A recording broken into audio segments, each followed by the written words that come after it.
Convido o doutor Auricelso Lima Lopes, que falará pelo Amicus Curiae, Associação Brasileira de Advogados Criminalistas, e pela Associação Juízes para a Democracia. Pois não. Excelentíssima senhora ministra, excelentíssimos senhores ministros, excelentíssimo procurador-geral da República, excelências, a Abracrim, Associação Brasileira dos Advogados Criminalistas, e a AJD, Associação Juízes para a Democracia, se manifesta pela improcedência das ações e pela necessidade imprescindível de aplicarmos um sistema acusatório, termos um juiz das garantias, temos um novo sistema de arquivamento do artigo 28 e temos o artigo 157, parágrafo 5º, e precisamos fazer 3 perguntas nesse tema. A primeira é: esses institutos são constitucionais? A segunda, eles são necessários? E a terceira é: são viáveis? E a resposta é positiva para as 3 perguntas, excelências. Nós não estamos criando uma nova categoria de juízes, nós não estamos criando uma nova carreira, não é uma nova classe, é apenas uma divisão funcional de competência. Não é uma nova carreira. Nessa dimensão, excelência, é claro que é constitucional criarmos por uma lei federal. Ou vamos criar isso por uma lei estadual? Aí sim seria inconstitucional. Ou vamos criar por um provimento, uma resolução? Também não. Então é o caminho adequado e o processo legislativo foi validamente observado. Portanto, precisamos das garantias e, mais do que nunca, do sistema acusatório. Se existe algo de inconstitucional nessa discussão toda, é o nosso Código de Processo Penal e a nossa estrutura inquisitória e autoritária que perdura até hoje. Então, a competência em razão do lugar também não é obstáculo. Por quê? Podemos ter as centrais online, virtuais, de juiz das garantias, em qualquer lugar, para atender as comarcas em que só tem um juiz. Porque esse critério da competência em razão do lugar vai ser necessário para o juiz que julga. Esse juiz atua na fase pré-processual. Segundo ponto, ministro Gilmar, já criamos as varas especializadas da Justiça Federal. Se eu cometo um crime de lavagem de dinheiro em Foz do Iguaçu, eu vou ser julgado em Curitiba. Já deslocamos isso, e não foi nem por lei. Foi por provimento. Portanto, não há problema de competência em razão do lugar aqui, nem violação do juiz natural. É necessário? São. Os 3 institutos são imprescindíveis. Nós temos, excelência, um modelo arcaico. Nós precisamos criar condições de possibilidade de termos um juiz imparcial. Muitas vezes isso causa uma certa estranheza, mas desde os anos 80 na Europa, a América Latina toda, ao longo dos anos 90 e 2000, se implementou o sistema doble juez, é dizer, 2 juízes. Para quê? Para criar condições de possibilidade de ter um juiz imparcial. Isso causa algum estranhamento no Brasil, porque, infelizmente, nós normalizamos o anormal funcionamento das coisas. Não é o correto que nós temos. E um detalhe, o problema da contaminação do juiz nos remete a uma pergunta: o mundo do processo penal questiona que atributos psíquicos possuem os juízes brasileiros para terem uma blindagem cognitiva que nenhum outro tem.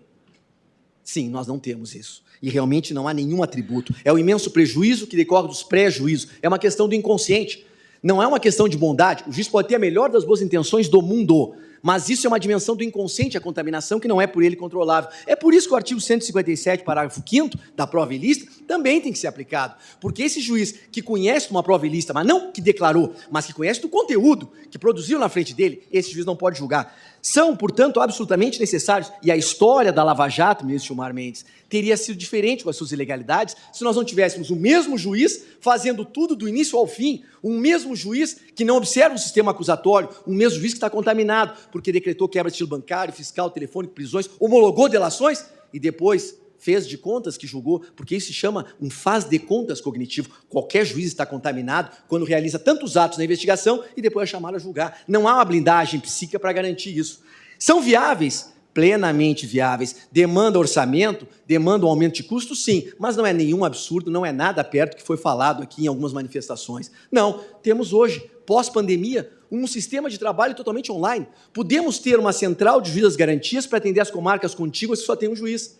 Eu fui nomeado, tive a honra de ser nomeado pelo ministro César Peluso em 2010 para revisar o CPP, o PLS 156/2009, e lá em 2010 no CNJ nós fizemos um levantamento e mostramos que era viável o juiz das garantias em 2010, com as comarcas contíguas e distribuição cruzada. Hoje, pós-pandemia, com o mundo online, inquérito eletrônico, eu posso ter uma central de juiz das garantias que atenda essas comarcas. E por último, excelências, sim, nós não questionamos nunca que para aumentar penas de 30 para 40 anos e dificultar a progressão e aumentar o tempo das pessoas presas, que aumenta sobremaneira o custo, sim, para isso temos verba. Agora, para assegurar uma melhor qualidade da prestação jurisdicional, estamos reclamando. Ou seja, quem alega que não tem dinheiro para melhorar a administração da justiça está desconhecendo o imenso custo da injustiça. São viáveis os institutos e, portanto, excelências, podemos ter uma vacatio legis progressiva, mas, por favor, vamos iniciar o ano de 2024 rompendo com essa página da história do autoritarismo do sistema inquisitório. Quem sabe em 2024 tenhamos um sistema acusatório, ministro Gilmar, um juiz das garantias. Isso não vai resolver todos os problemas do processo penal brasileiro, mas são medidas de redução de dano da maior necessidade. Portanto, a Abracrim e a JD se manifestam pela improcedência das ações. Muito obrigado. Representante do Ministério Público, meus ilustres colegas de trincheira na defesa da Constituição, especialmente quero saudar a Defensoria Pública e vou dizer o porquê ao longo da minha curta fala. Em primeiro lugar, julgo ser importante dizer, tendo em vista a sustentação que houve aqui da ADC 43, que fui o advogado da ADC 43, assinei, sustentei a liminar, em outro sentido do que foi dito aqui, mas é necessário esclarecer que quando o atual presidente da República assumiu que queria ser candidato por então partido, isso me foi dito pelo presidente do partido, houve, segundo me disseram, a exigência que eu fosse destituído e que essa ADC fosse então arquivada. Mal sabia ele, evidentemente, que é uma ação indisponível. A destituição se deu, e eu quero dizer a Vossas Excelências com muita honra, em 40 anos de advocacia fui destituído uma vez, mas essa destituição é um gáudio para mim, é uma honra para mim, e demonstra que eu sempre estive do lado certo. Estava lá ao defender a Constituição e estou aqui, em muita honra, em nome do Instituto de Garantias Penais, ao defender a Constituição. Passando por esse momento, quero dizer alguns pontos que julgo importante na construção, ministro Marco Aurélio, do imaginário desse processo. Em primeiro lugar, quando entramos, começamos a ter uma pressão midiática dizendo que tudo era contra a Lava Jato. Não existia absolutamente nada contra a Lava Jato. Por isso, saudei especialmente a Defensoria Pública. Porque quando a Defensoria Pública entrou com amicus curiae, ficou evidente que o cliente preferencial que nós estamos a defender é o negro, o pobre, a prostituta, aquele cliente que é defendido pela Defensoria Pública.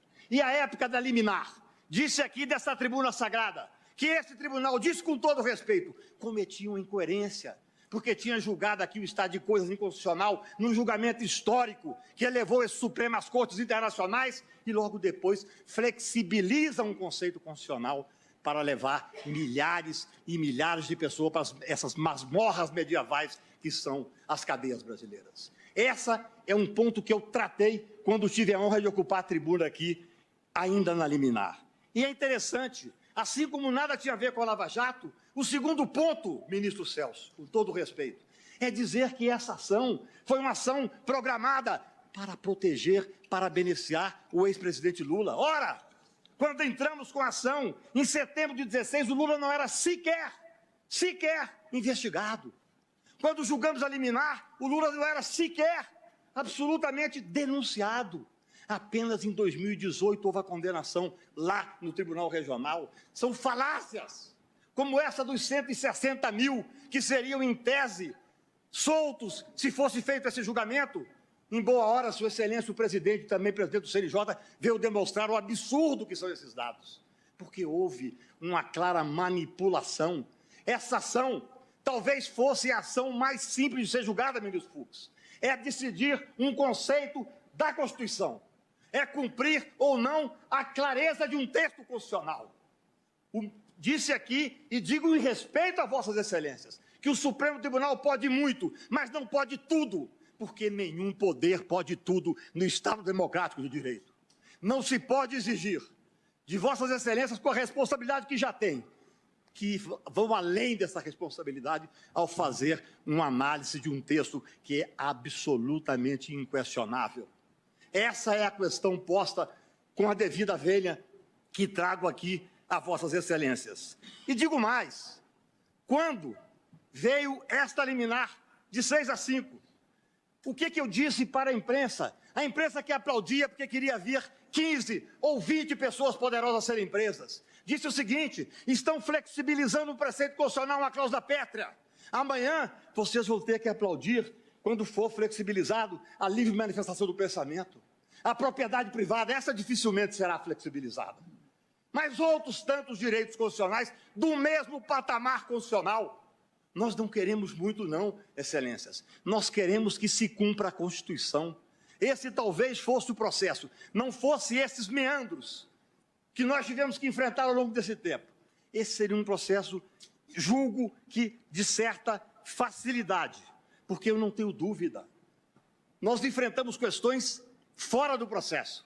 Por exemplo, dizer que isso é contra a Lava Jato, o que tem a Lava Jato a ver com esse processo, o cumprimento do preceito constitucional?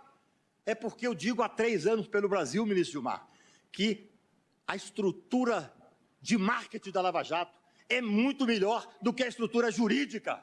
Ela colocou as pessoas contra quem tinha o coragem de fazer a defesa de um preceito constitucional. É só isso que estamos fazendo aqui. Com a devida vênia, não somos donos da verdade. Quando em debates, principalmente fora do Brasil, eu vejo algum professor estrangeiro ter a coragem de criticar. Ah, mas como é que vocês defendem que pode haver até o último grau de jurisdição? Não é assim no país tal. Não é assim na Alemanha. A minha resposta é muito simples, senhor presidente. A Constituição brasileira não vale na Alemanha. A Constituição brasileira vale no território nacional. Nós temos uma carta que foi promulgada em 1988 e que nós juramos cumprir. Vossas Excelências como juízes, eu como advogado e o cidadão também. Nós temos que começar a voltar a ter esse temor absoluto pela Carta Constitucional. Vivemos num tempo, senhor presidente, em que cumprir a Constituição passou a ser um ato revolucionário. É absolutamente simples o que se pede nesse processo, embora com enorme repercussão. Não a repercussão apregoada, muitas vezes, de forma maliciosa até, com a devida vênia, pela grande mídia. Não! O que nós temos que fazer nesse processo, e eu peço vênia para repetir, é uma análise que o juiz tem que fazer ao interpretar um texto que é inequívoco. Nós não podemos pedir, e peço vênia pela veemência, que cada juiz possa ter a análise que quiser de textos, principalmente de cláusulas pétreas que são absolutamente claras. Ou então, nós estaremos colocando em risco o Estado Democrático de Direito, que talvez seja a maior função desta casa. Essa independência entre os poderes, com o respeito. Sua Excelência, o ministro-presidente, quando assumiu, disse uma frase que deu esperança a todos nós. O Supremo Tribunal tinha que deixar de ter o protagonismo que estava tendo. Isso eu digo respeitosamente, de uma pessoa que advoga nessa casa, dessa tribuna sagrada, há quase 40 anos. É com todo o respeito que eu digo, que o que se pede aqui, respeitando só para dizer uma homenagem ao ministro, ao professor Celso Antônio Bandeira, quando estava despachando com ele um dos memoriais que ele disse: Excelência, o que se pede é que se cumpra a Constituição. Excelentíssima senhora ministra Carmen Lúcia, renovada satisfação em saudar Vossa Excelência, agora na elevada condição de presidente desta egrégia segunda turma. Saúdo na pessoa de Vossa Excelência os eminentes ministros que integram essa egrégia segunda turma, de forma especial o eminente relator. Saúdo também o eminente subprocurador-geral da República, Antônio Carlos Biguen, de quem me lembro quando era ainda presidente da prestigiosa Associação Nacional do Ministério Público. Uma alegria reencontrar Vossa Excelência aqui. Senhora Presidente, eu também não me sentiria à vontade de subir a essa tribuna sem externar um sentimento, e quero que Vossa Excelência leve ao eminente ministro Celso de Mello, do voto da advocacia, dos votos da advocacia de pronto restabelecimento, de melhoras, que é o que todos nós desejamos, e peço que Vossa Excelência seja o veículo dessa mensagem. Senhora Presidente, o bem lançado relatório do eminente ministro Edson Fachin, a rigor, dispensaria a sustentação oral. Quero destacar alguns aspectos que me parecem essenciais para o desate deste agravo regimental. Há duas questões, fundamentalmente. Uma de natureza instrumental, que é a de se saber se o habeas corpus é instrumento idôneo para veicular a irresignação nele posta, e a segunda questão, que é a questão de fundo propriamente dita, que é a de se saber qual a cronologia que se deve estabelecer no processo penal quando há acusados que são delatados e acusados que são delatores para o oferecimento dos seus memoriais. Começo pela questão de fundo, senhora Presidente, para que Vossa Excelências tenham a dimensão do prejuízo e do cerceamento de defesa ocasionado ao paciente, ou aqui agravante. Veja, Vossa Excelência, o seguinte: o eminente juiz que tocava o feito, que presidia o processo, hoje ministro da Justiça, ele, no momento dos interrogatórios, sabiamente, corretamente, o que ele fez? Interrogou, em primeiro lugar, os réus que eram delatores. Houve até o protesto de um advogado que falou: não, o meu nome vem depois na denúncia. O juiz disse não, o ilustre juiz disse não. Primeiro eu vou interrogar esses aqui, que eram quem? Os delatores. E interrogou o delatado, que é aqui agravante, paciente. Por último, qual é a lógica desta disciplina? A lógica é muito simples, eminente presidente. Se eu acuso Vossa Excelência, Deus me livre, Vossa Excelência tem que ter o direito de rebater essa carga acusatória, venha ela, senhora presidente, de onde vier. É da lição do saudoso professor Joaquim Canuto Mendes de Almeida, da São Francisco, a de que o acusado tem o direito de rebater todas as cargas acusatórias, venham elas de onde vierem. Pois bem, Sua Excelência disciplinou os interrogatórios dessa maneira. Quando chegou na fase das alegações finais, hoje chamadas de memoriais, até nem gosto desse nome, mas é como se chama, ele reservou, ele atribuiu um prazo comum a todas as defesas. E nós, então, com honestidade e lealdade processual, endereçamos uma petição falando: não, primeiro devem se manifestar aqueles acusados que, embora formalmente qualificados como acusados, na verdade são delatores, para, por último, o delatado. Por que isso, eminente ministro Ricardo Lewandowski? Para que ele possa, nos seus memoriais, rebater o que foi dito pelo delator acusador. Ponha-se Vossa Excelência, eminente, eu acho que fala ministro Bigonha, mas eminente subprocurador-geral, se foi um ato falho, Vossa Excelência me perdoa, ponha-se na condição do delatado. O advogado do delator, eu, por exemplo, vou fazer o libelo contra Vossa Excelência. E veja, o que o eminente juiz que prolatou a sentença em primeiro grau disse a respeito de um dos delatores. Ele disse o seguinte, aspas, Sua Excelência reconheceu, aspas, para além da confissão, a colaboração com a elucidação dos fatos. Isso em razão de suas declarações terem, aspas, permitido a reunião de provas ainda mais robustas da prática de crimes graves por alguém que havia assumido um cargo público da alta hierarquia da administração indireta de presidente da Petrobras. Ou seja, a fala do delator, seja ela oral no seu interrogatório, seja ela vertida nos memoriais, é elemento de prova que pesou contra o paciente. E é por isso que ele deveria ter o direito de se manifestar em último lugar. Nós fizemos a petição e Sua Excelência, o eminente magistrado de piso, disse o seguinte, não, o artigo 403 do Código de Processo Penal não faz distinção entre os acusados. E não fazendo distinção entre os acusados, não há que se falar em que uns devam oferecer memoriais antes dos outros. Há aqui, senhora presidente, com a devida vênia, o que a doutrina espanhola chama de burla de etiquetas. Porque, malgrado seja ele formalmente qualificado como testemunha, qual é a natureza jurídica da prova produzida pelo delator? A saudosa professora Ada Pellegrini Grinover, que tanta falta nos faz, cujas luzes iluminam ainda hoje os caminhos da advocacia e da magistratura, dizia que esta prova tem natureza de testemunha de acusação. Daí a razão de ser da necessidade de nós, advogados do delatado, falarmos por último.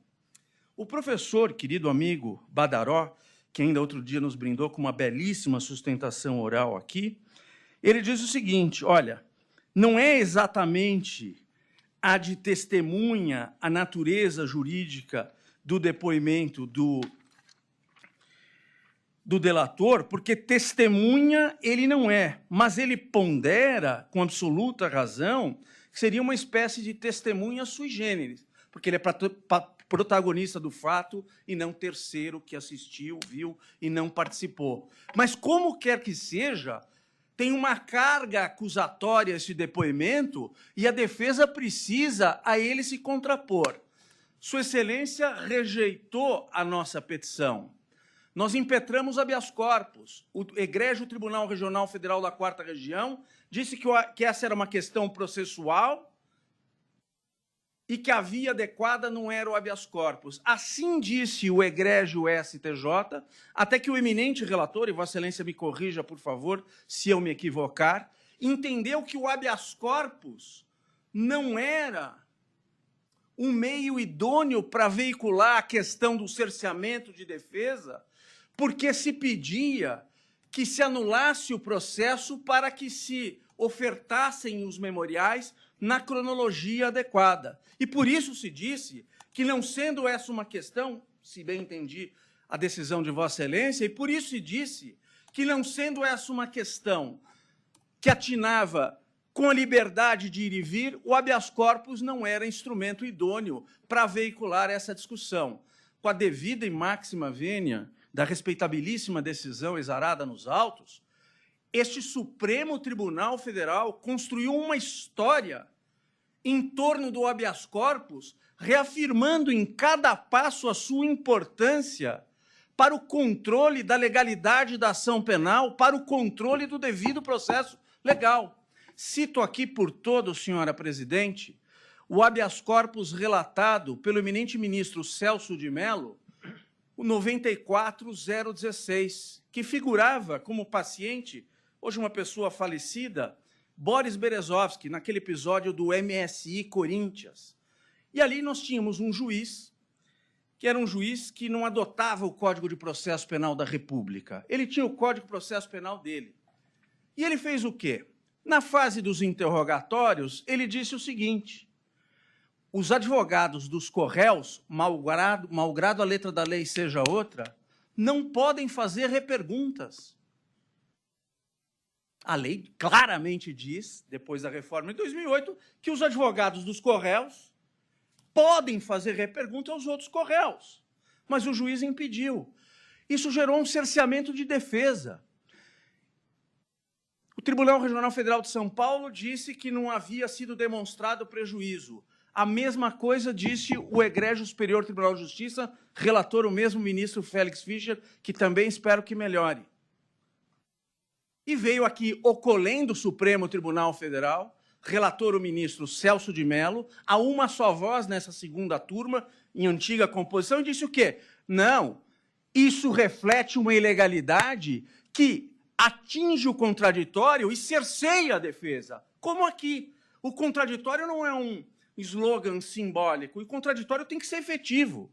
E aqui o que se tirou exatamente foi a efetividade do interrogatório. Pior, cerceou-se a defesa, porque a defesa não pôde se contrapor aos argumentos lançados pelo delator. Mas há um outro caso também, este da relatoria do eminente ministro César Peluso, que era e é um processualista de mão cheia, que, no habeas corpus julgado este pelo Pleno, habeas corpus 87.926, julgou-se uma questão muito similar a esta, que é a questão da cronologia das sustentações orais. O eminente ministro Lewandowski foi juiz do Egrégio Tribunal de Alçada Criminal e há de se lembrar que, antigamente, mesmo quando o Ministério Público era apelante, quando ia se julgar a apelação, impunha-se ao advogado o dever de sustentar, em primeiro lugar, a pretexto de que o órgão do Ministério Público, em segunda instância, funcionava como custos legis, como fiscal da lei. Então, ele tinha a primazia de falar por último, mesmo sendo ele apelante. Havia aí o quê? Uma burla de etiquetas, que este colém do Supremo Tribunal Federal falou o quê? Isso não pode subsistir. Venha de onde vier a carga acusatória, ele, apelado, acusado, tem o direito de falar por último. A mesma lógica, senhora presidente, eminentes ministros, se aplica ao julgamento deste agravo regimental, deste habeas corpus. Porque o cerceamento de defesa aqui é muito claro. E pouco importa se a liberdade de ir e vir é atingida direta ou indiretamente. Lembro a Vossa Excelência um precedente da relatoria do eminente ministro Sepúlveda Pertence, 82354, também um caso meu, que é um caso pioneiro, que é o problema da vista dos autos de inquérito policial por parte de advogado. E o que é que o ministro... Ali também não se cuidava da liberdade de ir e vir diretamente questionada. Mas indiretamente se atingia a liberdade de ir e vir, como aqui. E o juiz, ao condenar, tomou as palavras do réu delator como válidas e eficazes, tanto que lhe deu um benefício, diminuindo a sua pena, sem que a defesa pudesse ser efetiva no contraditório para rebater aquelas falas, cerceando-se assim a defesa. Veja, Vossa Excelência, antigo julgado do ministro Carlos Veloso, era muito claro. HC 83162, não é somente a coação ou a ameaça direta à liberdade de locomoção que autoriza a impetração do habeas corpus. Também a coação ou a ameaça indireta à liberdade individual justifica a impetração da garantia constitucional. É por isso que em todos esses casos que eu citei, do ministro Celso de Mello, habeas corpus 94.016, do ministro Peluso, o problema da cronologia das sustentações orais, em todos esses casos o habeas corpus se prestou ao controle do devido processo legal, como nos casos em que se decide a inépcia da denúncia, como num caso julgado recentemente por Vossa Excelência, o caso meu, em que Vossa Excelência, numa brilhante decisão, reconheceu, por exemplo, a prescrição. Se tratava de réu solto. Essa é a questão fundamental, e aqui, o eminente ministro Ricardo Lewandowski, aqui não é uma questão de sinalizar para o judiciário, aqui é uma questão de se interpretar a lei conforme a Constituição e não o contrário. Interpretar a lei conforme a Constituição para dizer o quê? Quem é acusado, quem é delatado, fala como um corolário natural desse princípio cardeal, da amplitude do direito de defesa e do contraditório, fala por último.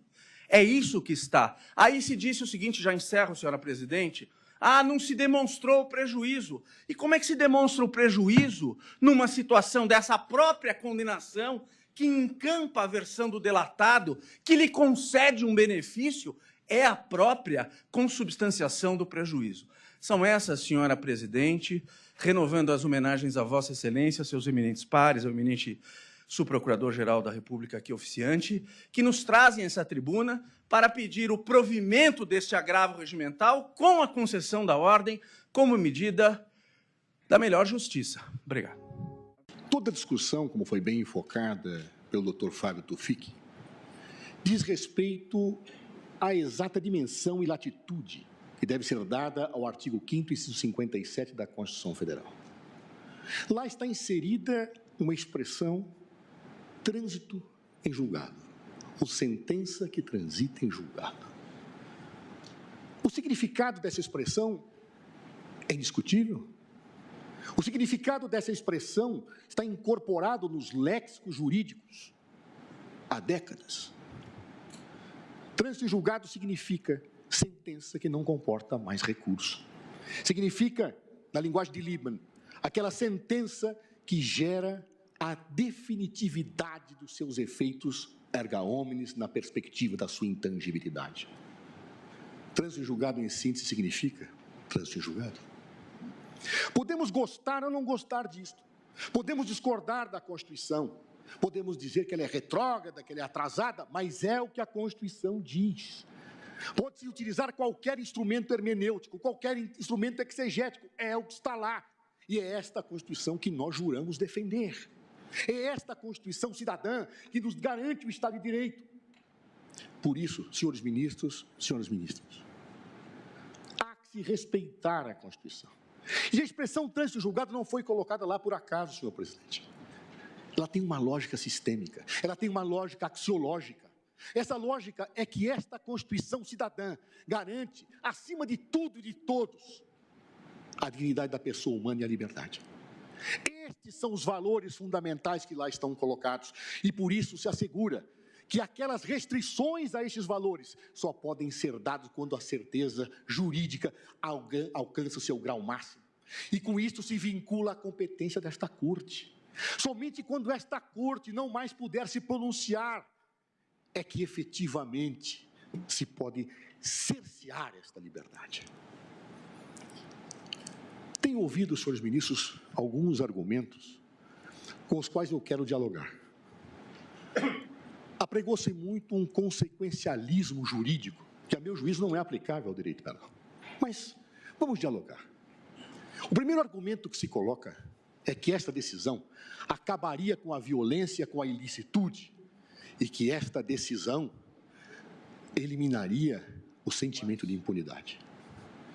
Me permitam dizer, senhores ministros, não com uma autoridade que não tenho, mas com a experiência de quem viveu, como titular do Ministério da Justiça, mais de 5 anos.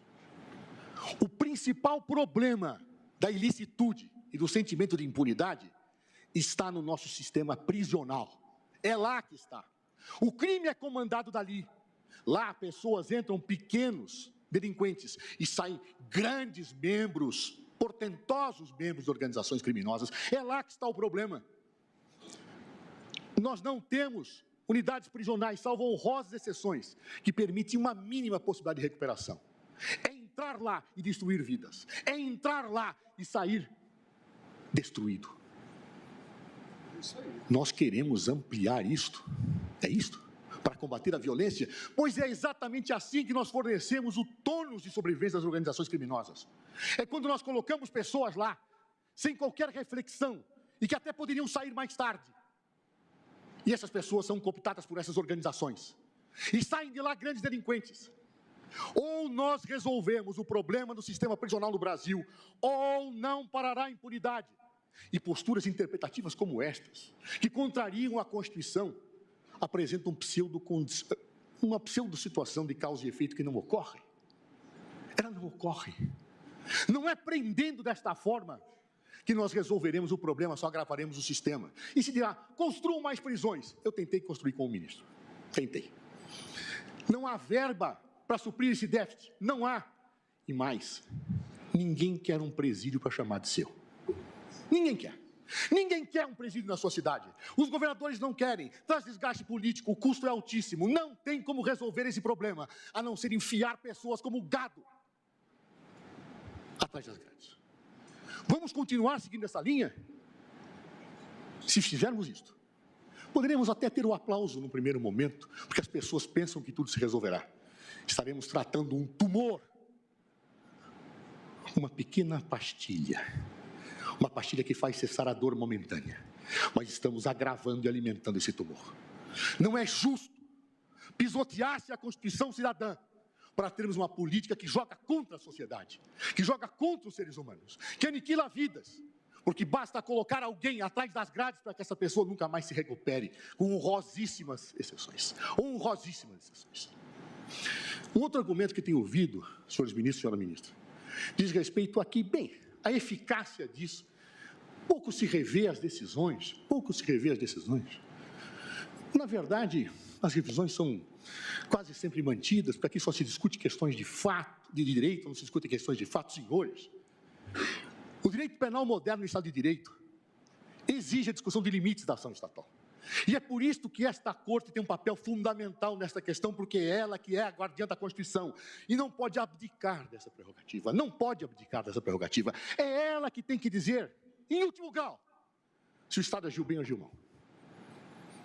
Estatísticas.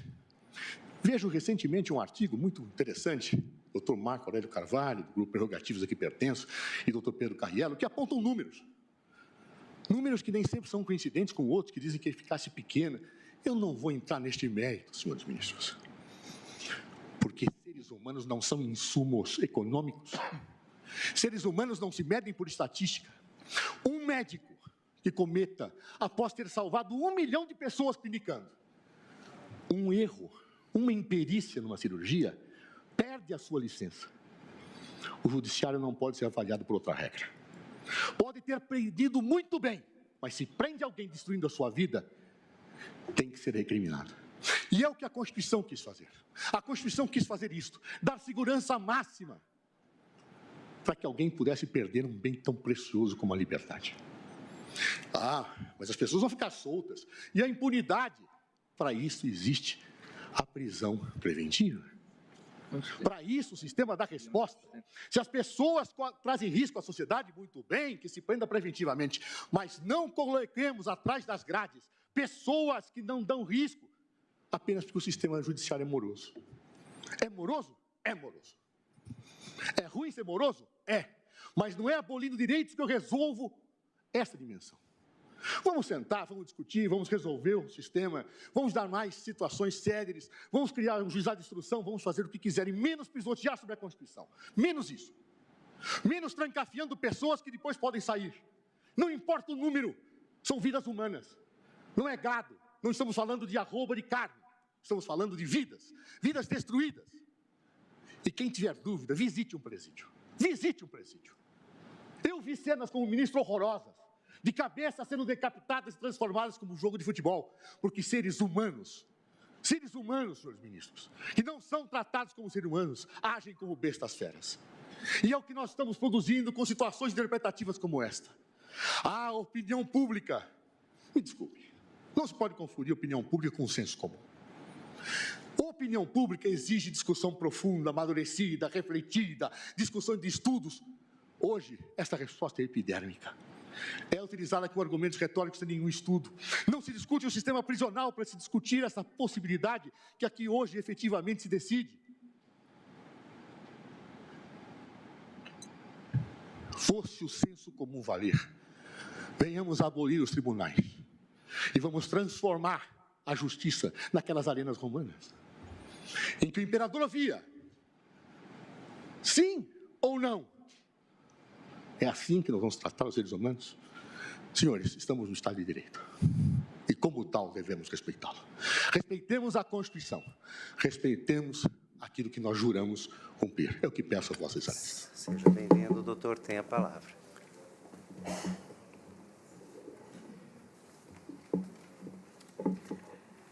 Senhor presidente, senhores ministros, senhora ministra, Ministério Público, senhor procurador da República,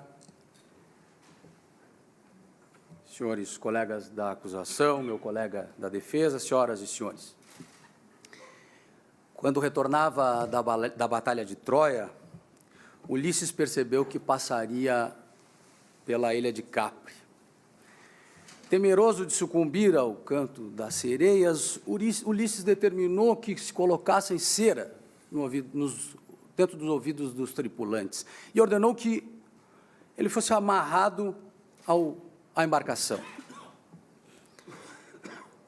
Ulisses acorrentado é a representação eloquente do juiz consciente da sua humanidade, mas firme nos seus propósitos de não sucumbir aos seus próprios desejos, senhor relator, aos encantos momentâneos, aos sofrimentos, às dores. Ulisses acorrentado é o juiz que não se afasta da técnica jurídica, da coerência dos seus próprios julgados, aquilo que dá integridade ao direito na voz de Dworkin. Ser juiz é, sim, acorrentar-se ao direito, e não se afastar da boa aplicação do direito e da lei sob nenhum pretexto, sob nenhuma hipótese. Esse caso, senhores ministros, senhora ministra, é, sem dúvida, uma das maiores tragédias do país, quiçá do mundo. 242 pessoas jovens morreram, 636 pessoas foram tidas como pessoas feridas diretamente nesse evento. Esse caso é cercado de dor por todos os lados. É cercado de dor por aqueles que vivem a perda, é cercado de dor por aqueles que passam pela via crucis do processo. Durante a instrução, senhoras e senhores ministros, centenas de pessoas foram ouvidas, centenas de vítimas foram levadas, por meio de seus depoimentos, novamente ao lugar do fato.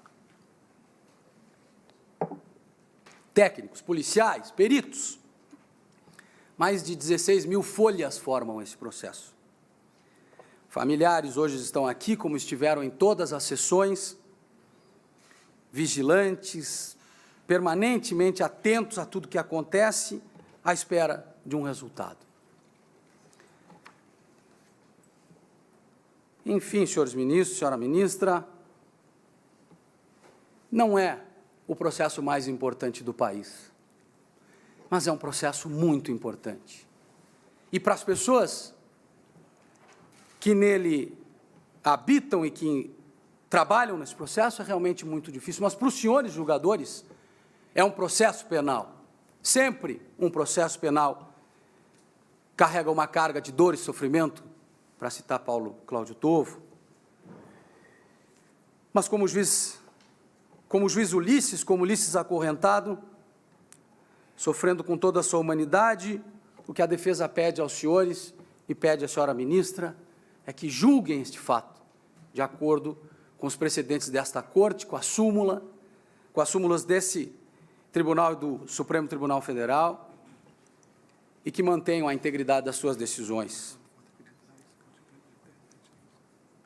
Se nós formos aos votos que foram aqui ditos como inadequados para o julgamento deste caso, senhores ministros, nós encontraremos, no primeiro voto atacado, voto da lavra do desembargador Martinez Lucas, ele dizendo, me permita, senhor presidente, que eu faça uma leitura rápida, porque ele diz, da mesma forma, a prova produzida e reproduzida na sentença hostilizada, que não pretendo transcrever neste voto, que já vai mais longo do que pretendia este relator, também não aponta para uma conduta dolosa por parte dos acusados. O que está fazendo o senhor desembargador?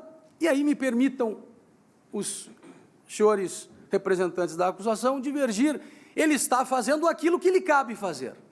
Ele está analisando o processo de capa a capa, com todos os seus elementos, com todas as suas questões. Ele está dizendo que a prova produzida e reproduzida na sentença, que não vai transcrever, não aponta para uma conduta dolosa. Caberia ao senhor desembargador fazer isso?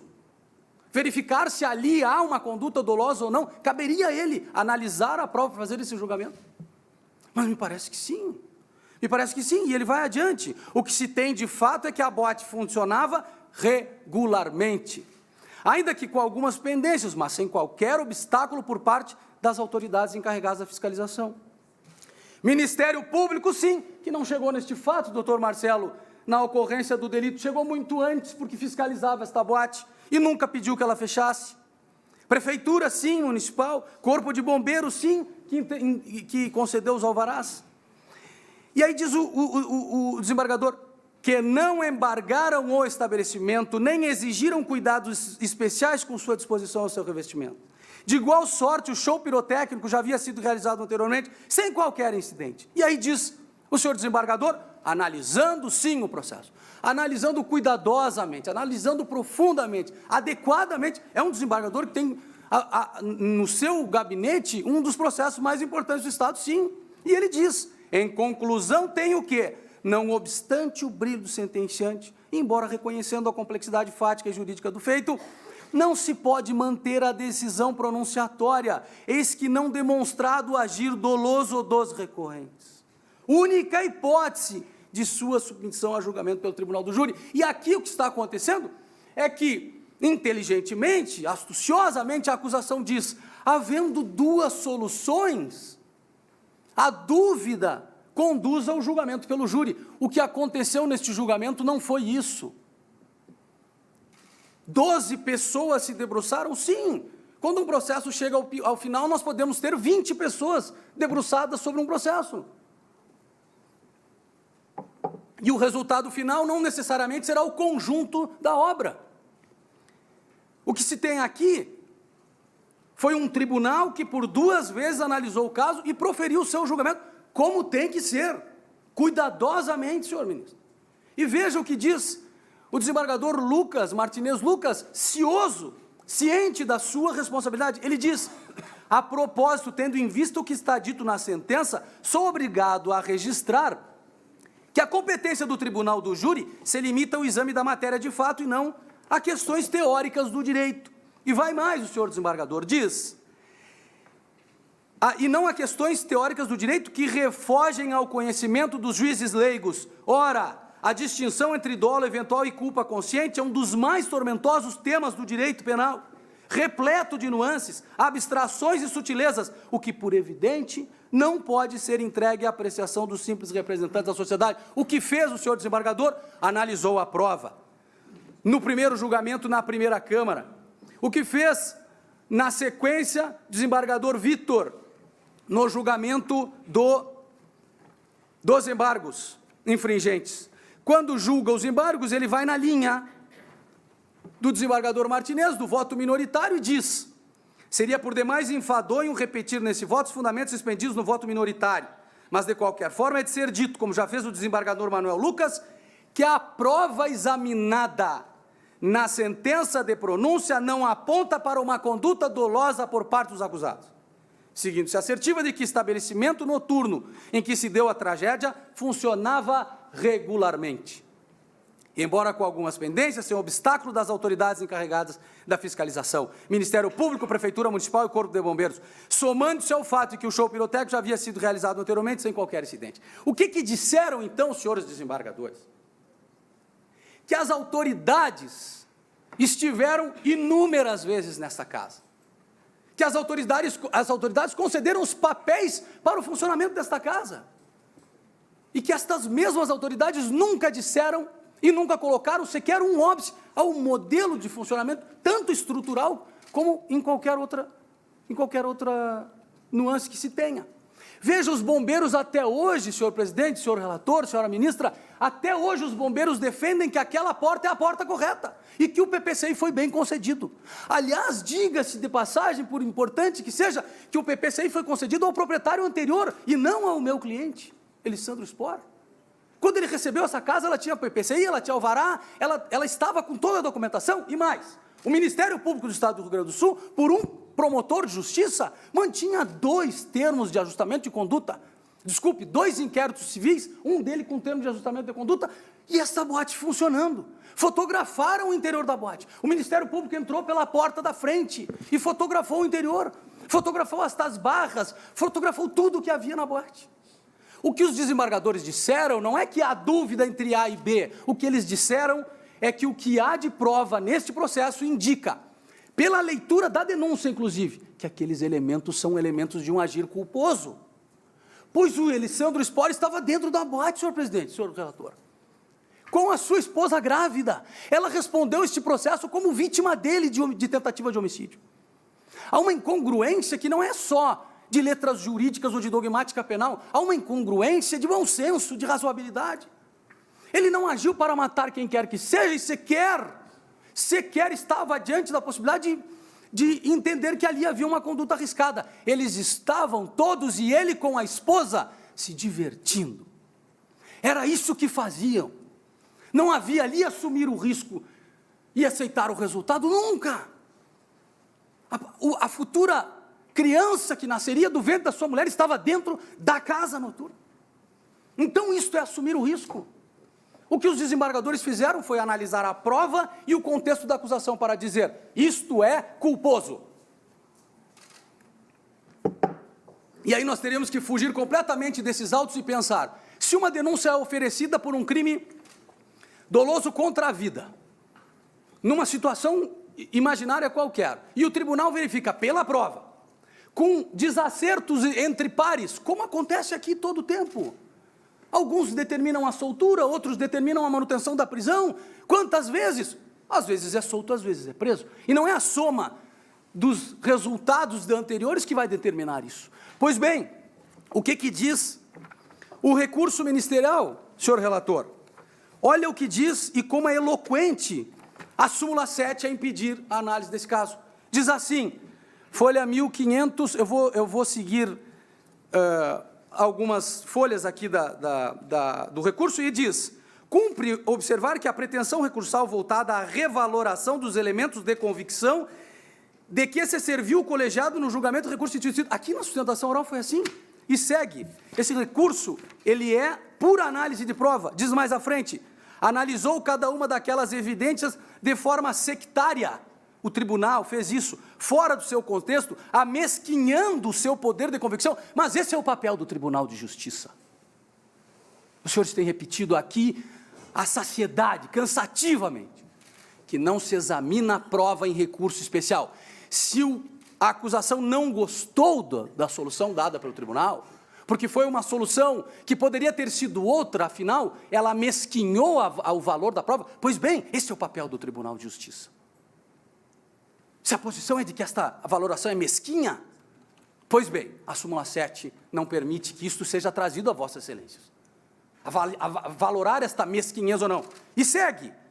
Deixou o tribunal de atentar para o fato de que existe nos autos depoimentos de testemunhas todo o tempo, com efeito a farto material probatório no sentido ainda a farto material probatório. Essas são as razões do recurso, tais elementos amesquinhados pela Corte.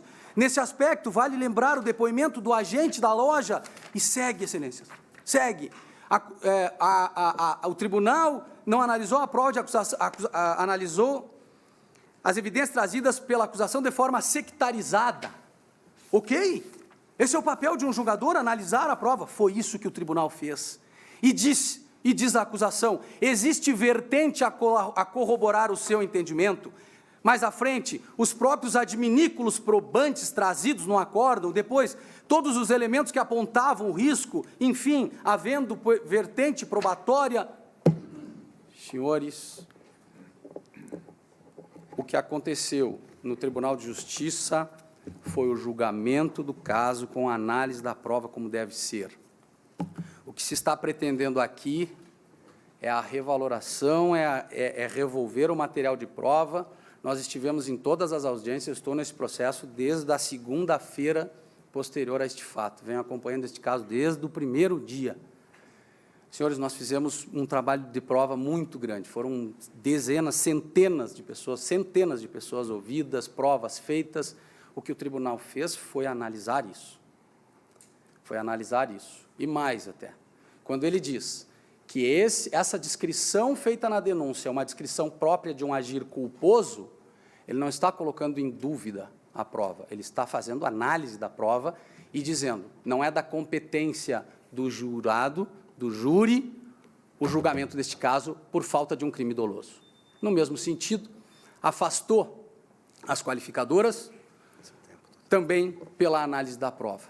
Por tudo isso, senhor presidente, o que se pede é o improvimento do recurso ministerial e, se for o caso de provimento, que seja analisado o agravo manejado pela defesa no seu recurso especial. Muito obrigado, senhor. Procurador-Geral da República, embora coautor desta ação, pessoalmente, fiz com André Caran Trindade e Juliano Breda, nós estamos aqui pela Abracrim.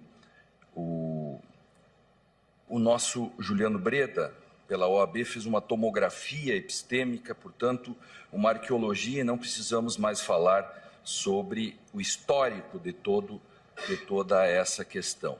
Eu vim aqui como amigo da Corte, amicus curiae, amici curiae, né, e não como inimigo da Corte. A Corte já tem demais. Resistir aqui é o papel da Corte, né, contra as sereias, contra o contempt of court, de que vem sendo vítima esta Corte, senhor presidente. E Vossa Excelência tem reagido com apoio da comunidade jurídica e também reagido através do ministro Alexandre de Moraes. Eu vim como amigo da Corte, né, para pedir, como fizeram em 2016, o doutor Elias Matarassá pela Abracrim, que a Corte não permita que o direito seja maltratado pelo consequencialismo. E também saúdo o doutor Michel Saliba. A nossa missão, a minha missão, depois de 3 anos de trabalho, depois desta ADC, escrevendo todos os dias, é criar um modo daquilo que se pode chamar, e Bernd Ritters, da Alemanha, chama de constrangimento epistêmico, que quer dizer uma preocupação que a doutrina deve ter com a interpretação dos textos. E ele tem um livro chamado Unbegrenzte Auslegung, que é um direito não constrangido. Ele mostra que quando os juristas não constrangem, não fiscalizam, não buscam, por vezes, a literalidade do texto da Constituição, como aconteceu na Alemanha nos anos 30, corre-se sério perigo. Eu vim como amigo da Corte para pedir, então, que esta Corte faça a coisa certa. O que é fazer a coisa certa? É julgar com responsabilidade política, sem politizar o direito. Tarefa difícil? Muito. O Supremo tem de, com responsabilidade moral, dizer sim e não quando necessário. Só que sim é sim e não é não. Não pode ser sim ou não quando interessa. Hoje o texto é claro, amanhã já não é. O sim pode ser não. A ADC 44, por exemplo, não quer discutir outra coisa que não o artigo 283, a sua constitucionalidade. Esta ADC é exatamente para isso, a 44. Tudo já foi dito aqui, nós sabemos de cor já os dispositivos legais. Era para ser um easy case no início, se tornou um hard case. Eu tenho medo que se transforme num tragic case. A questão, ao nosso ver, é muito simples. Trata-se de uma constitucionalidade espelhada. Mas por que isso ficou tão polêmico? Porque foi politizado, foi ideologizado, a discussão foi moralizada. Um exemplo dessa politização, um juiz escreve um texto dizendo que a leitura literal do artigo 283 não dá direito à presunção da inocência. Um professor famoso de São Paulo diz, a leitura literal dá o direito à presunção, mas por isso gera impunidade e por isso não deve ser aplicado. É só chamar o VAR para resolver um problema como esse. Afinal, há um direito ou não há um direito? Está claro na lei ou não, ministro Fachin? O senhor faz uma interpretação conforme a Constituição do artigo 283. Mas se o artigo 283 espelha a Constituição, seria a Constituição inconstitucional? Ressuscitemos Bachhoff? Se sacramentarmos uma interpretação conforme em sede de ADC, criaremos uma aporia, um dilema sem saída. Não há essa precedente no mundo. O que o mundo até dirá sobre isso? Ministro Lewandowski, Vossa Excelência disse há dias atrás muito bem, o princípio da presunção de inocência é uma cláusula pétrea, mas não precisa ser dito. O princípio é arché. Ministro Fachin, me permite um pedido epistêmico? Eu gostaria que Vossa Excelência fosse nesse julgamento tão literalista quanto foi no caso do artigo 403 do CPP. Ministra Carmen Lúcia, eu gostaria que Vossa Excelência esgrimisse aquela pequena constituição dos nossos tempos de ID, e James Stubenschlag lá do céu deve estar nos olhando, que o ministro Fux conhece muito bem, conheceu o ministro Barroso. Ministro Alexandre, Vossa Excelência disse algo fantástico. Essa crença de que o STF pode dizer o que bem entende desrespeitando a lei, também atrasa o país. Tenha certeza, Vossa Excelência está absolutamente correta. Ministro Gilmar, Vossa Excelência tinha razão quando em 2010 denunciou o ovo da serpente do autoritarismo e do punitivismo. Ali estava o paciente zero. Poucos ouviram Vossa Excelência. Pedir aqui para que resistam, e peço o canto das sereias. Sejamos Ulisses, voltando a Ítaca. Resistamos às lendas urbanas, como vamos libertar 150 mil pessoas. Resistemos aos apelos de jornalistas e jornaleiros que flertam com o autoritarismo, fazendo ameaças. E aqui, para isso, parafraseio Churchill, que foi citado esses dias por um jornalista. Tem gente no Brasil que alimenta os crocodilos esperando serem comidos por último. Salvemos a Constituição, isso me parece a coisa certa, por mais paradoxal que isso possa ser. Fazer a coisa certa não é resolver dilemas morais ou atender a voz das ruas. Fazer a coisa certa é como fez aquele médico de uma famosa série americana. Não fez o transplante para o presidente da República, porque o presidente era o segundo da fila. Ele disse, it's the law, porque tem um princípio que diz, uma vida igual a uma vida. Princípio vale. Tribunais não existem para disputar popularidade. A ADC é ação sem rosto, ministra Rosa. Não há réu em julgamento. E Vossa Excelência tem razão quando fala que é impossível escapar dessa literalidade. Pedi desde o início que façam a coisa certa. É dizer que o artigo 283 diz o que diz. 2009, 2011, 2016, a exposição de motivos, buscar a intenção do legislador, para quê? Para os descontentes de uma eventual decisão a favor da constitucionalidade, para os que não concordam moral e politicamente com a clareza da Constituição e do CPP, eu digo, fazer a coisa certa e dizer que a Constituição é um remédio contra maiorias. O ministro Barroso escreveu muito sobre isso. Nosso decano não se cansa de repetir isso. E encerro. Na inicial da ADC 44, citamos Humberto Eco.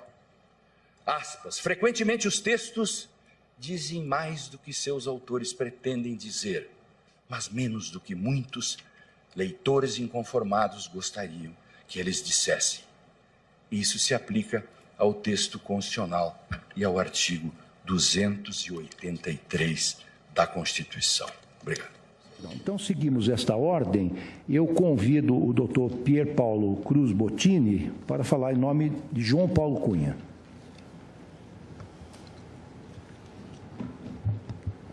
Excelentíssimo senhor presidente, excelentíssimo senhor relator, excelentíssimas senhoras ministras, senhores ministros, doutor procurador-geral da República, a quem aproveito para cumprimentar pelo excelente trabalho desempenhado à frente da instituição e demais presentes. Excelências, venho a essa tribuna em substituição ao eminente advogado Alberto Toron, que por razões de ordem pessoal está impossibilitado de participar da presente sessão, e venho com o objetivo de defender um único ponto, uma única tese desses embargos infringentes, em relação aos quais, inclusive, emiti parecer, que se trata da inexistência dos elementos constitutivos do crime de lavagem de dinheiro, no caso concreto, em relação aos fatos imputados ao ora embargante. Excelências, essa Corte condenou o ora embargante pela prática em concurso de crimes de corrupção e de lavagem de dinheiro, por ele ter recebido R$50 mil supostamente indevidos por intermédio de sua esposa. Não se discute aqui o mérito do ato típico de corrupção, uma vez que isso foi objeto de decisão judicial transitada em julgado, mas única e exclusivamente a matéria remanescente, ou seja, se nesses fatos é possível vislumbrar o crime de lavagem de dinheiro. Parte-se daqui, excelências, de uma premissa importante, que não se defende em momento algum a impossibilidade abstrata do concurso entre o crime de corrupção e de lavagem de dinheiro. Tal possibilidade, tal concurso é possível, é absolutamente possível, como já bem pontuou o eminente ministro Lewandowski em precedente diversas vezes citado nessa Corte, desde que a ocultação que caracteriza a lavagem de dinheiro seja posterior ao crime de corrupção passiva. Não é o caso dos presentes autos, excelências, e se não vejamos.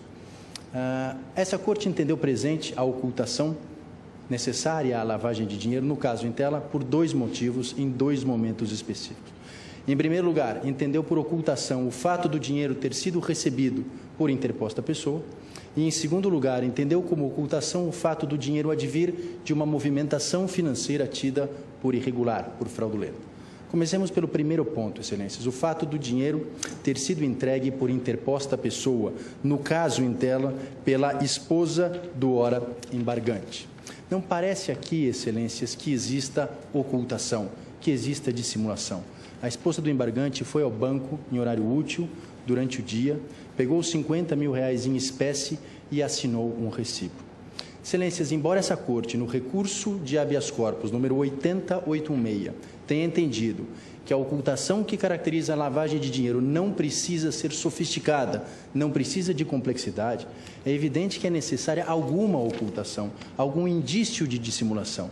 E me parece que buscar R$50 mil em espécie e assinar um recibo não traz esse indício de ocultação. Não se trata de uma conduta apta ou idônea para conferir qualquer aparência lícita a esses valores, a esse dinheiro. E uma vez que não há aptidão para conferir a aparência lícita, não há materialidade da lavagem de dinheiro. Seria diferente, excelências, e aqui como pontuou a Procuradoria-Geral da República, se a esposa do ora embargante se utilizasse de algum expediente falso para obter esse dinheiro. Por exemplo, se emitisse uma nota fictícia, simulando a prestação de serviços jornalísticos para uma empresa de comunicação que disponibilizou o dinheiro. Nesse caso, excelências, o elemento de falso, a declaração falsa, seria o elo necessário à materialização do crime de lavagem de dinheiro. Mas é justamente o que não existe no caso concreto, excelências. Não há esta figura do falso, não há essa intenção de escamoteamento, de ocultação necessária à caracterização da lavagem de dinheiro.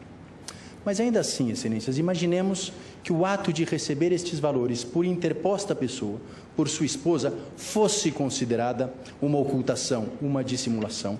Ainda assim, esta forma de encobrimento é um elemento típico da corrupção passiva, do crime de corrupção passiva, pelo qual o embargante já foi condenado.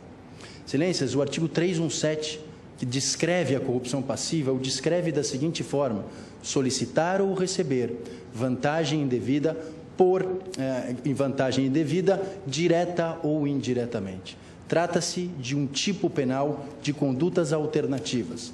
Portanto, a consumação da corrupção se dá ou com o ato de solicitar ou com o ato de receber. E no caso em tela, a consumação se limitou ao ato de receber.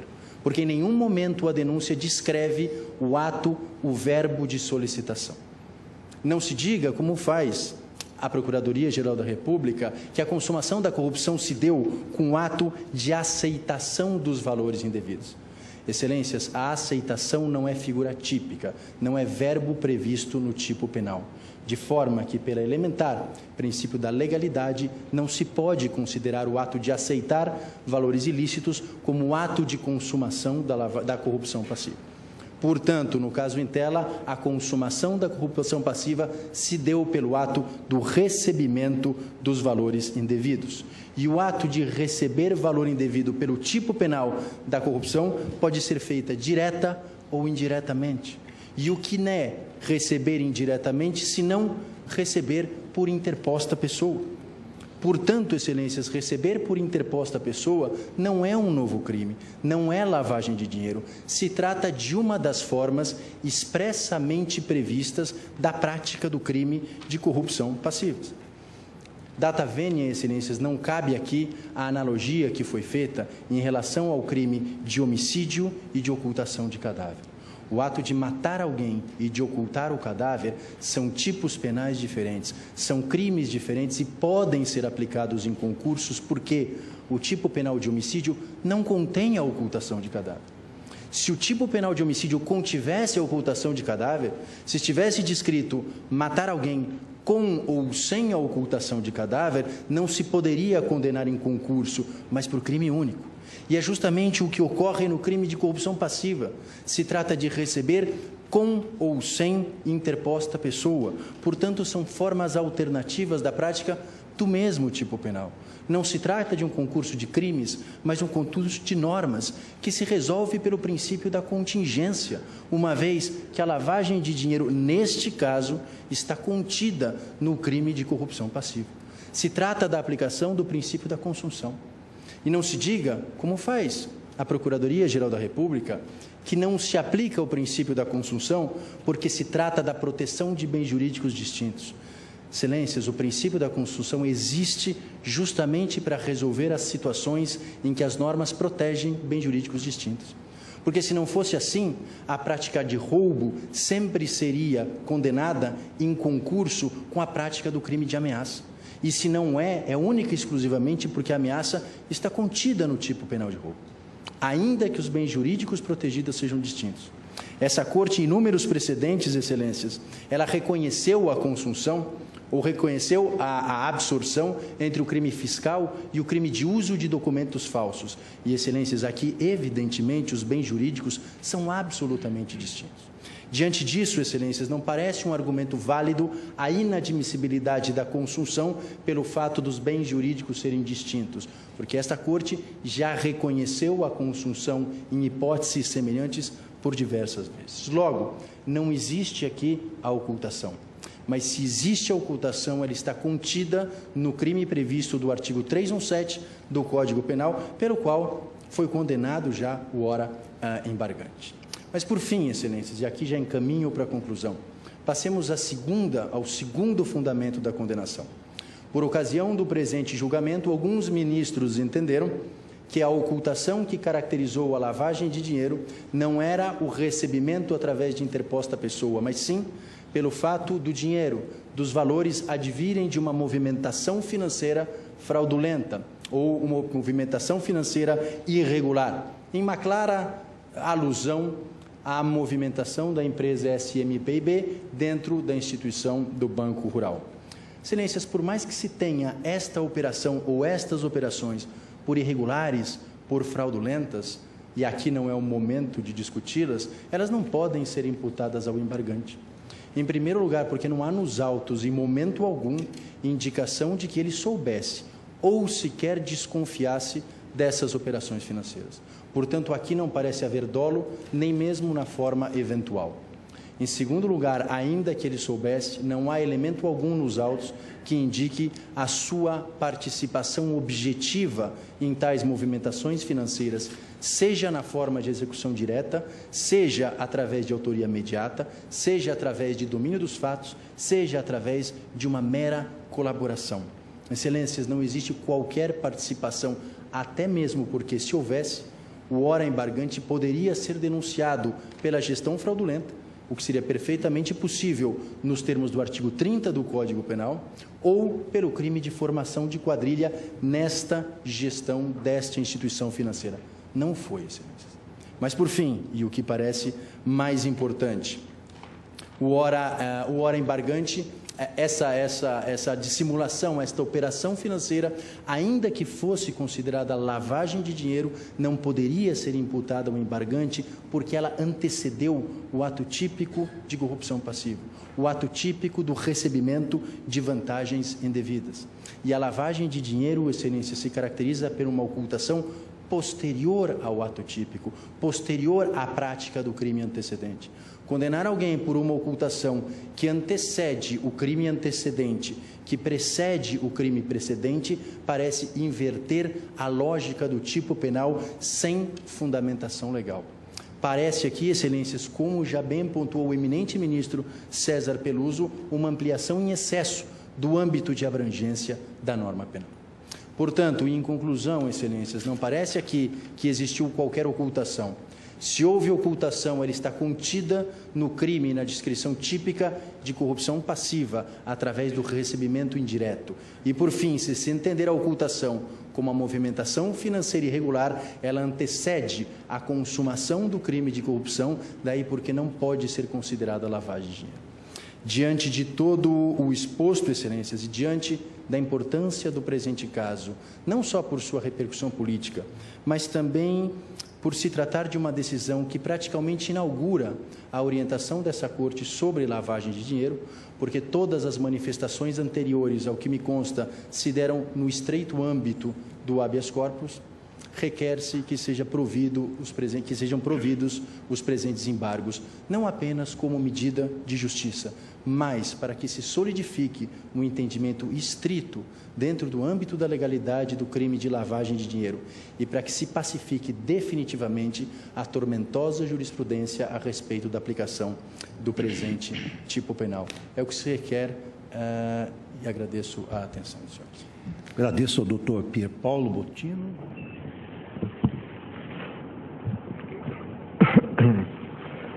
Senhor presidente dessa alta corte, senhor relator,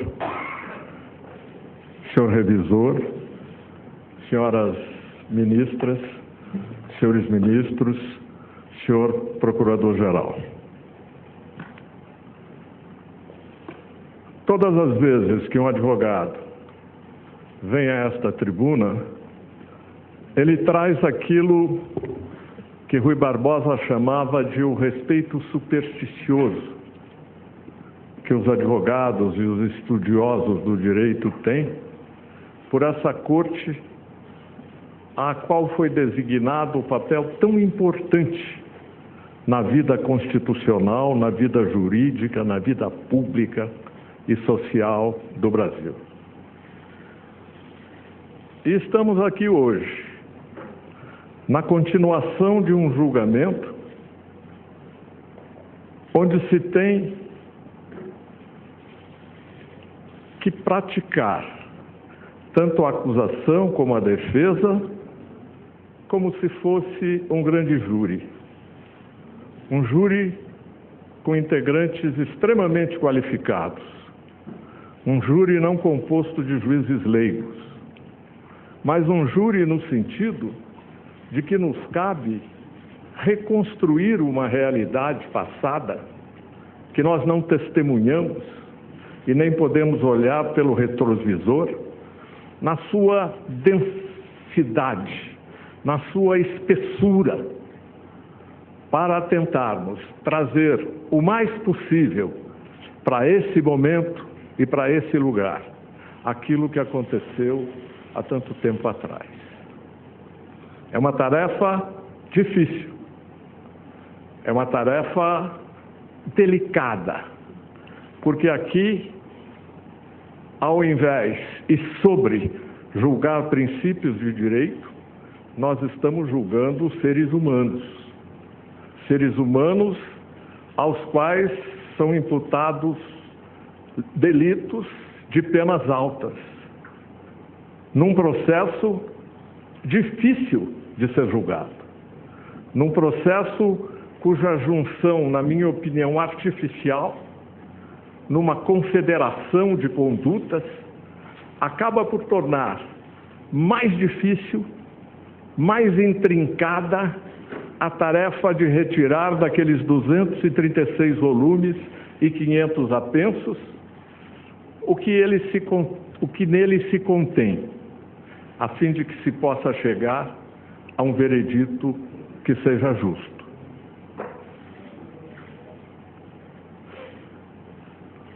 Eu tenho certeza de que Vossas Excelências, de que cada um de Vossas Excelências, há de julgar isso com um duplo cuidado, até porque não temos o duplo grau de jurisdição. É um julgamento de bala de prata, é um julgamento feito uma vez só. E por isso, como se trata de destinos, de trajetórias, de itinerários de pessoas, é preciso esse duplo cuidado no lugar do duplo grau de jurisdição. Gostaria muito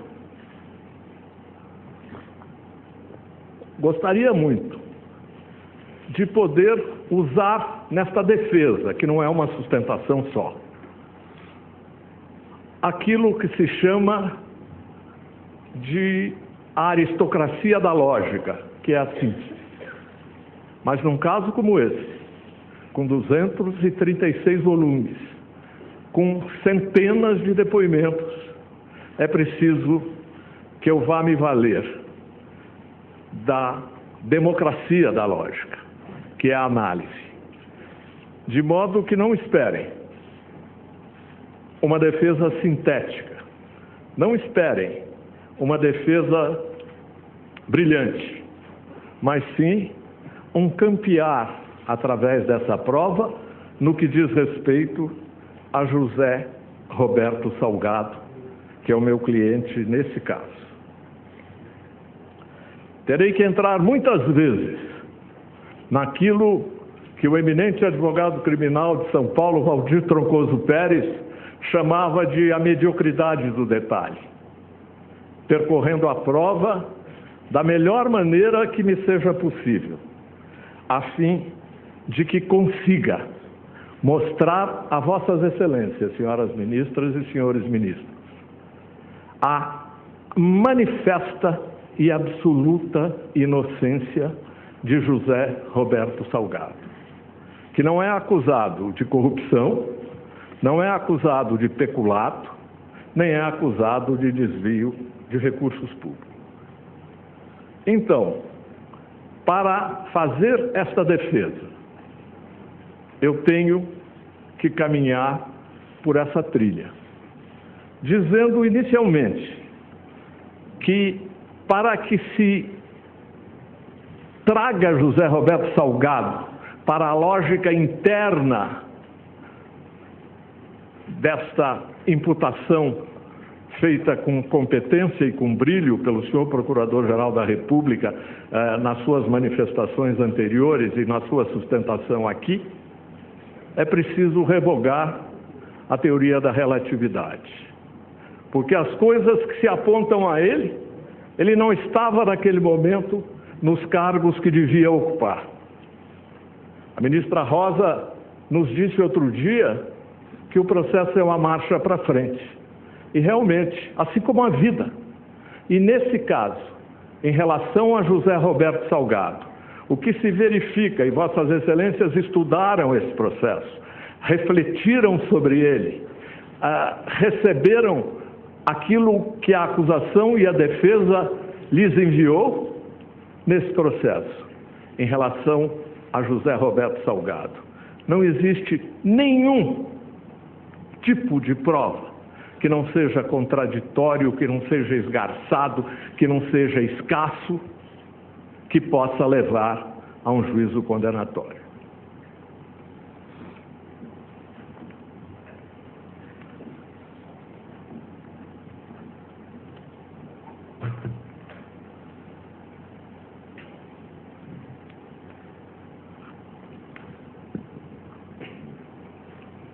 Isso é mais uma acusação em relação a José Roberto e aos seus colegas de Banco Rural, é mais uma acusação de descumprimento de práticas bancárias por uma pessoa jurídica.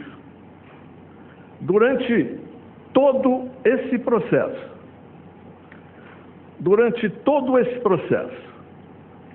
só para começar por um atalho, a acusação se fundou, assim como o acórdão do recebimento de denúncia se baseou, no depoimento de uma testemunha, Carlos Godinho.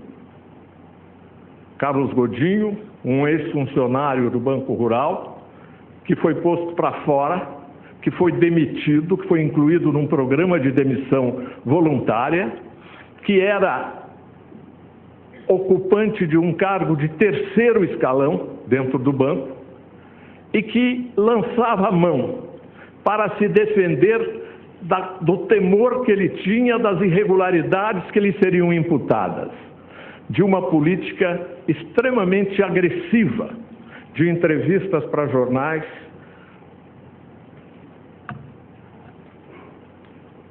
e de depoimentos que prestou como testemunha suplente. Foram 30 testemunhas arroladas pela acusação. Nenhuma menciona José Roberto Salgado. Apenas esse Carlos Godinho, que traz uma série de intrigas, de fofocas, de entendimentos errados, afirmando que ocupava cargos de cúpula no banco. E, entretanto, ele era, como se pode ver, do organograma do banco, um funcionário de terceiro escalão. Foi bem por isso que Carlos Godinho, que representava um papel tão importante nas peças acusatórias e de recebimento da denúncia, na sua condição de testemunha única que pudesse trazer Zé Roberto Salgado para dentro desse processo, desaparece e não é mencionado em nenhum momento na sustentação oral competente e cuidadosa prolatada pelo eminente Procurador-Geral da República. Nenhuma vez se fala em Carlos Godinho. Por quê? Porque Carlos Godinho é um falsário.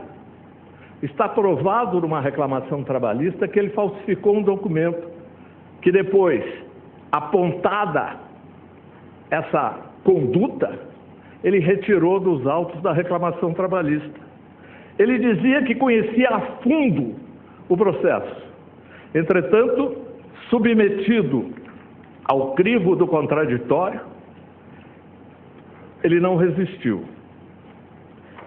Vou ler um trecho. O senhor não tem conhecimento das condições de empréstimo, taxas de juros? Carlos Godinho, não, nunca vi o contrato. A única coisa que a gente tinha acesso era da proposta eletrônica. Quem votou, quem não votou. Isso a gente tinha acesso. Quais os valores emprestados? O senhor teve conhecimento? Não tive conhecimento. A taxa de juros correspondente ao contrato? Não. O único conhecimento que eu tenho é que eu nunca cobrou juros. E repita-se, o seu depoimento foi o único depoimento, dentre os mais de 30 tomados a pedido do Ministério Público Federal, no qual se sustentou a acusação para tentar destilar a responsabilidade penal do Zé Roberto Salgado. E o Procurador-Geral da República sequer menciona o seu nome na sustentação que foi feita aqui de 5 horas. Porque realmente José Roberto Salgado não se encontrava no núcleo e no centro dessas coisas. Quando esses empréstimos foram dados, os empréstimos, 2 para as empresas de Marcos Valério e 1 para o Partido dos Trabalhadores, ele não ocupava a função que se devesse ocupar disso. Ele dirigia uma área internacional, uma área de câmbio do banco. Esses empréstimos foram dados em 2003 e ele só em abril de 2004 é que assumiu a vice-presidência do banco com a condição, com a possibilidade, com a função de trabalhar em empréstimos internos. Então, é a revogação do conceito de tempo. Porque em 2003, quando os empréstimos foram dados, quando os riscos foram tomados, ele não era diretor do banco para essa área, a qual ele só foi chegar em 2004, quando tinha absolutamente superada sido essa fase. E quem eram? Quem eram os devedores de então? É por isso que precisa reconstruir essa realidade olhando para trás. Mas olhando para trás na tentativa de reconstruir essa realidade. Porque as empresas SMPIB, DNA, Grafite, eram empresas de extraordinária competência e consistência empresarial no mundo de Belo Horizonte. Nós temos aqui uma lista de documentos que mostram que todos os empréstimos, e são dezenas, constituídos e tomados por essas empresas desde 1998, foram religiosamente pagos. Foram rigorosamente saudados. E eles eram uma empresa importante, que depois foi destruída. Agora, vem a acusação e diz o quê? A acusação vem e diz, não, esses empréstimos eram feitos para não serem pagos e se sabia que não seriam recebidos. Nada mais longe da verdade. Isso é uma construção mental que não tem sentido, que não se sustenta. Por quê? Porque o empréstimo do PT foi pago. E os empréstimos das SMPIB e Grafite só não foram pagos porque eclodiu esse escândalo que levou as empresas à ruína. Empréstimos que estão sendo feitos em termos de execução e que a Justiça de Minas Gerais já reconheceu a procedência dessas execuções.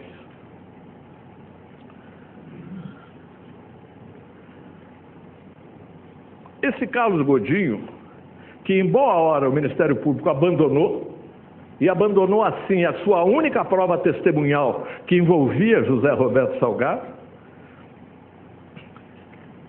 contou uma porção de histórias, muitas histórias, além de ter juntado no processo uma assinatura falsificada de um diretor do Banco Rural. Há uma outra questão que é muito importante em relação a Carlos Godinho, e para um pouco terminar a referência a essa testemunha mendaz, essa testemunha suplente, essa testemunha ressentida, essa testemunha que prestou falso testemunho.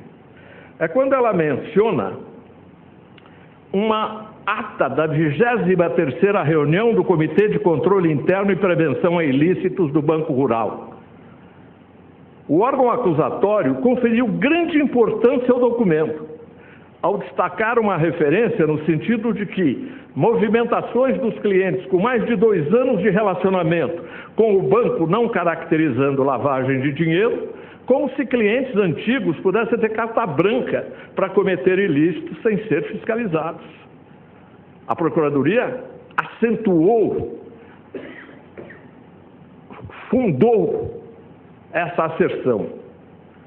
O que parece que não foi observado pela acusação foi que essa inusitada sugestão de que se desse um bill de indenidade aos clientes que tivessem 2 anos de relacionamento com o banco, ela não foi deferida nessa 23ª reunião e nunca foi implantada nos sistemas de controle do Banco Rural.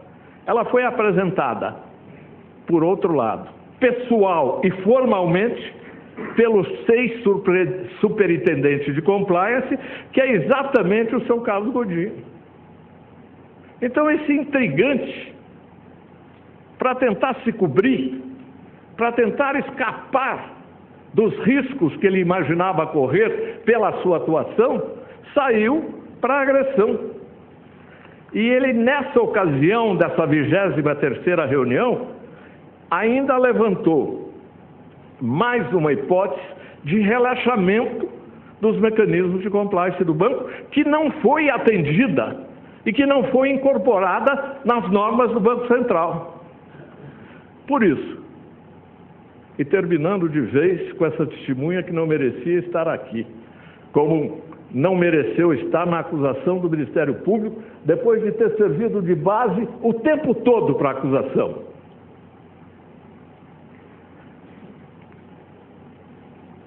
Ela não pode, de forma alguma, ser acolhida como uma prova idônea e capaz de ensejar um decreto condenatório.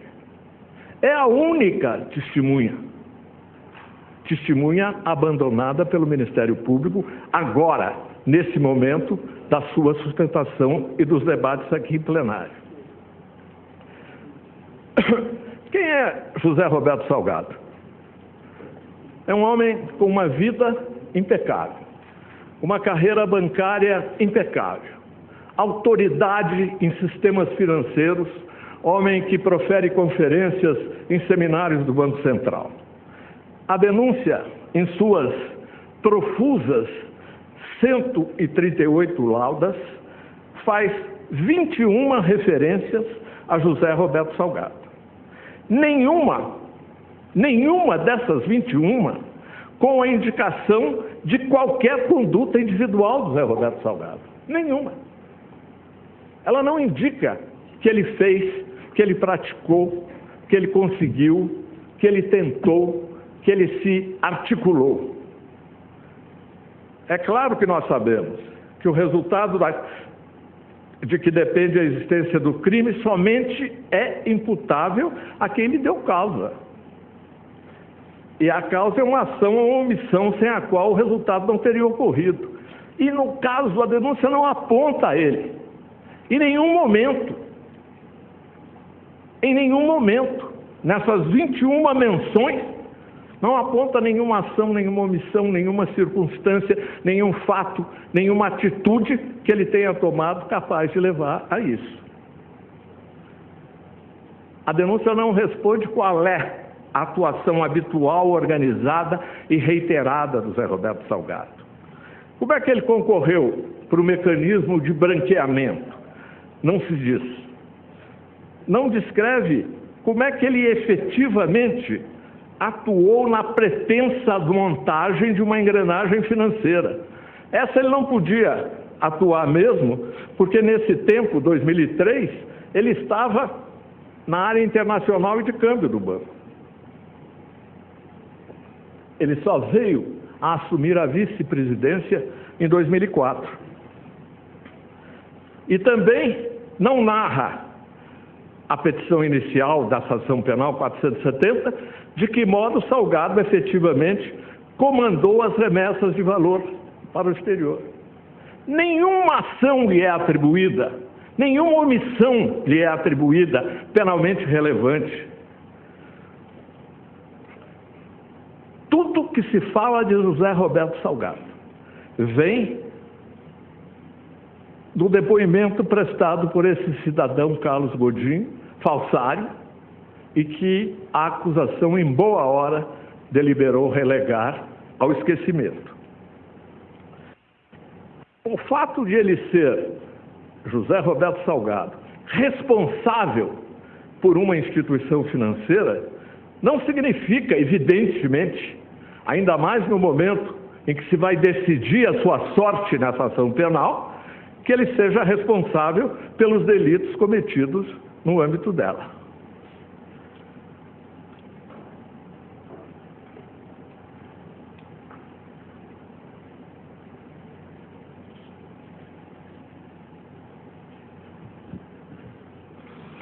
Senhor presidente, senhor relator, senhoras ministras, senhores ministros, eu vou me permitir, esporiado pela pressa de levar a vossas excelências o ponto de vista de José Roberto Salgado, de ler um pouco, a fim de que isso vá mais depressa. Porque eu tenho medo, estou olhando ali no relógio, e tenho 37 minutos apenas para terminar a minha sustentação. Conheço a rigidez de horários com que o presidente nos conduz, de modo que eu vou ler um pouco depressa, porque se eu continuar falando assim, eu não chego ao fim do meu roteiro. Peço venham a vossas excelências para fazer isso. Que a denúncia não descreve, no que tange a este acusado, nenhuma atuação pessoal, nenhuma conduta individual, já se demonstrou anteriormente a exaustão. E esta ausência de indicação de conduta concreta e especificamente conectada à realização dos supostos ilícitos penais, reconheceu-a o ministro relator ao receber a exordial acusatória. No estrito e restrito campo do direito criminal, a responsabilidade concentrada, direta e específica dos gestores pela área de compliance e prevenção à lavagem de dinheiro do banco, nem taumaturgicamente se resolve a falta de conduta individual objetiva e subjetivamente revestida da necessária qualificação jurídico-penal em responsabilidade pelo delito no âmbito dele banco verificado, ainda que consubstanciado em matéria eventualmente afeta a esta ou aquela área. Como é sabido, não basta a função, o cargo ou a posição hierárquica na estrutura da pessoa jurídica, implicada em possíveis infrações penais, sejam elas quais forem. Existe antes conduta, ato, comportamento, porque a responsabilidade penal é pessoal, é preciso que se demonstre o vínculo do denunciado com o ato ilícito. Aqui, contudo, sobre não descrever na denúncia nenhum comportamento típico que vinculasse esse acusado ao resultado criminoso, não comprovou o MPF nem mesmo as posições hierárquicas e atribuições funcionais, dos quais, por pura presunção de culpa, deduziu a sua pretensa responsabilidade penal. Profundo conhecedor da estrutura do Banco Real, do Banco Rural à época, José Manuel Cássia Gouveia esclareceu com propriedade as atribuições e funções de cada um dos dirigentes do banco à época. Eu iniciei em fevereiro de 98, na função de gerente-geral de agência, posteriormente superintendente. Assumi algumas funções de superintendente operacional na Praça de São Paulo, posteriormente Porto Alegre, Rio Grande do Sul, Paraná, Santa Catarina. Os últimos 3 anos participei de um processo de reavaliação do banco em Belo Horizonte, junto à Casa Matriz. E nesses 3 anos eu passei por várias áreas e várias finalidades. Vários foram os objetivos.